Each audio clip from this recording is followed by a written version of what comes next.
The Comanche Indians. These Indians play a very important role in much of the history of Texas. Like the Kiowa and Apache, they were also hunter tribes. They were nomadic, moving from place to place, hunting the buffalo. They lived in teepees. However, their story is a lot different than the other Plains Indians. For example, they didn't move to Texas until around 1680. This is about the same time the Spanish explorers began coming to Texas. The Comanches originally came from an area in Wyoming. They are a branch of the Shoshone tribe. We know this because the Shoshone and Comanche language are almost identical. The Comanche Indians lived in small bands, like much of the other Indian tribes of Texas. They came from Wyoming to Texas, one or two bands at a time. As they moved into Texas, they learned from the other Plains Indians how to build teepees, hunt buffalo, and around the time they came to Texas, they also learned about horses.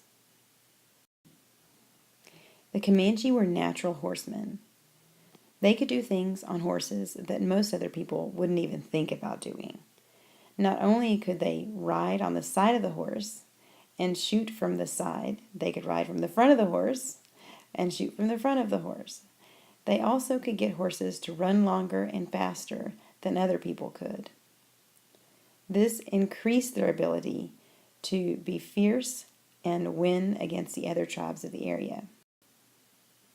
When trying to decide where the Comanche lived in Texas, you face a pretty big problem.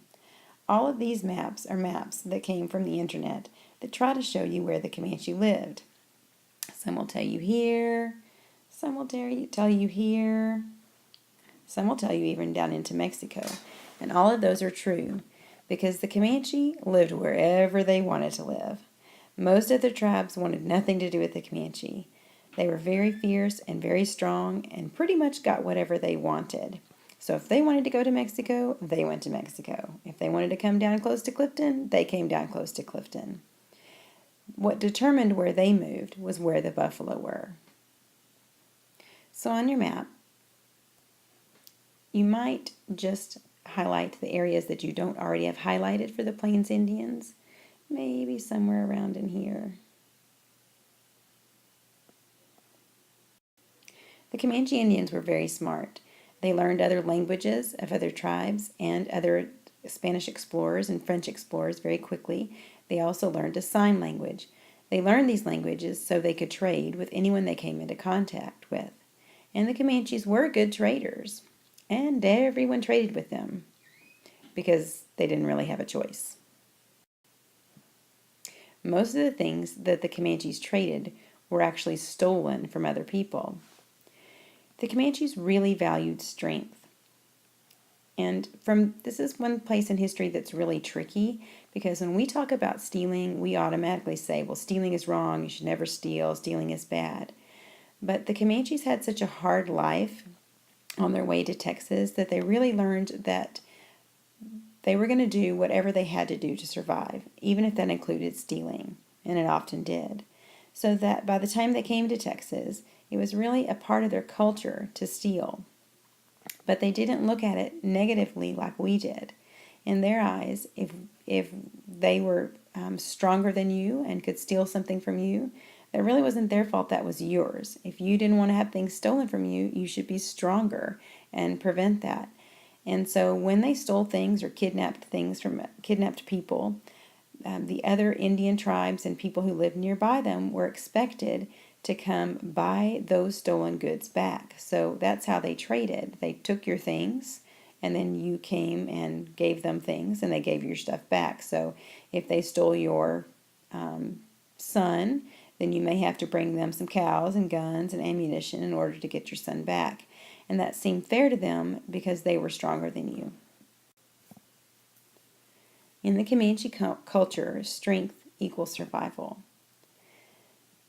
There were a lot of kidnappings of Texans by the Comanches.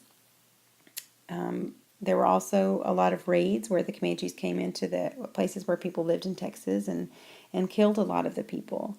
However, there were a lot of people who lived in Texas who killed the Comanches as well.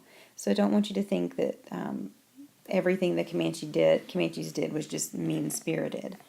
But they did believe that it was important to be strong.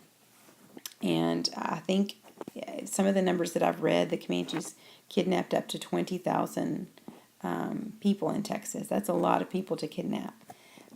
So people were very afraid of the Comanches.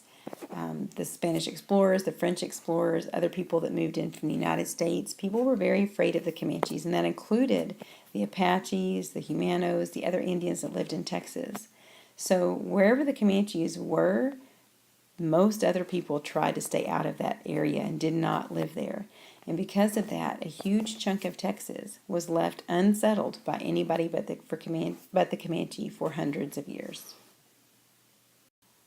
The Comanche in this photograph is one of the most famous Comanche chiefs.